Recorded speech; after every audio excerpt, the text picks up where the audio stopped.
Kaya mo bang mabuhay ng mag-isa? Naiinip ka na ba sa taong nakalaan sa'yo? Maring ikaw ay nagtatanong, kailan kaya darating ang taong ipinangako sa akin ng Diyos? Kung babasahin po natin ang aklat ng Genesis 2:18, ganito po ang sabi. Matapos gawin ang lahat ng ito, sinabi ng Panginoong Yahweh, hindi mabuti na mag-isa ang tao. Bibigyan ko siya ng isang angkop na makakasama at makakatulong. Mula pa sa pasimula, ipinakita na ng Diyos na mahalaga ang pagkakaroon ng kasama. Kahit nasa magandang hardin si Adan at may magandang relasyon sa Diyos, nakita ng Diyos na may kulang pa rin. Kailangan niya ng isang kasama. Kaya nilikha ng Diyos si Eva upang maging katuwang ni Adan.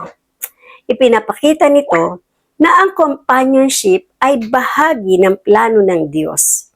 Ang tao ay nilikha upang magmahal, magtulungan, at magsama sa lakbay ng buhay.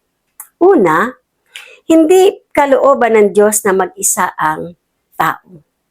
Madalas napaparinig natin ang kasabihang, "No man is an island."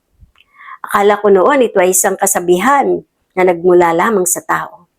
Pero kung babasahin po natin ang aklat ng Biblia sa aklat ng Genesis 2:18, nagsimula ito sa katagang, hindi mabuti ang tao ay mag-isa.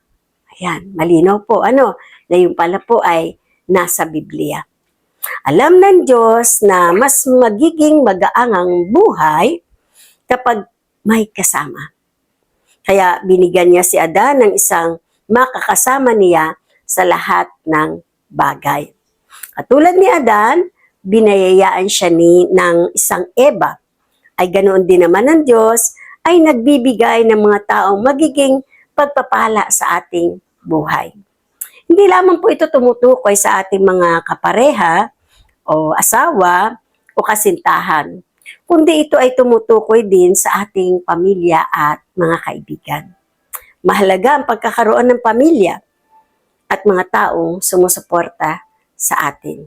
Ikalawa po, nilalang si Eva bilang katuwang ni Adan, hindi upang maging kakumpetensya niya, kundi upang maging katuwang niya. Magkasama silang nagtatrabaho, nag-alaga ng hardin, at sumusunod sa Diyos. Dapat nating maunawaan na ang tunay na samahan ay may pagtutulungan.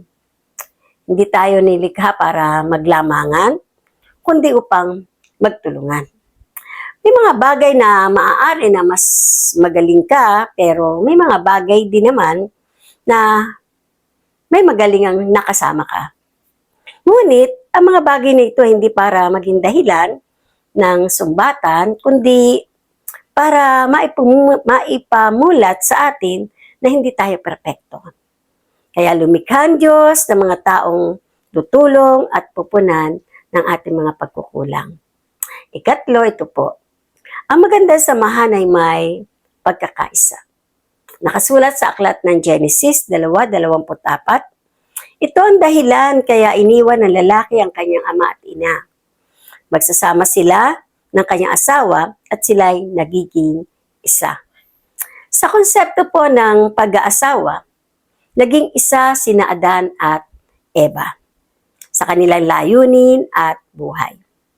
Ang kanila pong relasyon ay nakasentro sa Diyos. Marahil madalas natin itong mapakinig sa mga Kristiyanong mag-asawa na ang kasal ay di lamang sa pagitan ng dalawang tao, kundi kasama din ang Diyos.